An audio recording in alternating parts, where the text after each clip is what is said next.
I hear all the time, I'm sure you do too, that, I could never work with my spouse. Well, So we are fairly unique in that. I mean, I know other couples that are in business together, and quite a few in Investor Fuel that work together as a team. Definitely the majority of folks do not work with their spouse. no, and it's not an easy ride either. Amy's parents work together. They're entrepreneurs. My parents work together. They're entrepreneurs. So it's normal for us. Mm-hmm.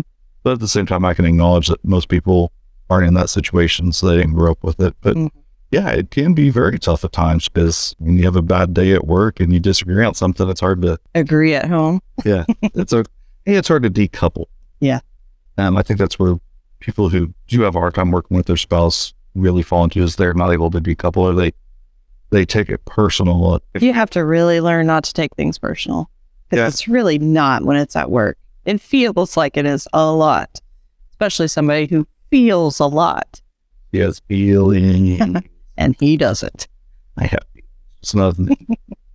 It can be tough, but you have to let it go. I mean, there's times that we don't agree on things, and it's just let it go and go home. And You also have to, at the end of the day, decide what's more important, your partner or the business. And there's a lot of times that John and I haven't been seeing eye to eye. We go home and we say, let's stop, because at the end of the day, this is more important. And that helps us get through just about everything and make it work. Yep. And part of the other challenge is, a lot of times couples have a lot of things in common, but they're also very different. And you and I have a lot in common, and we're generally on the same page, thinking along the same lines.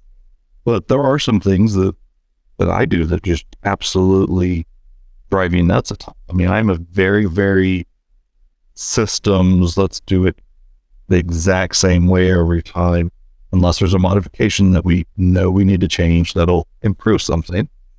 They'll just change it to change it. I like processes and systems. Let's get it done now. Like, we've got to solve this right now. And sometimes those systems and processes get in the way. And so I have to step back out of that a lot of times, or else this one and I are going to go at it. I think part of where we get in that is, yes, things need to be handled and need to be taken care of, but let's make sure we don't run into the same issue next time. Or if we do, we know how to react, or our staff knows how to react, so it's not as large of an issue. Where in the moment, I'm like, well, let's just get it done, and then we'll talk about why it happened and what we can do.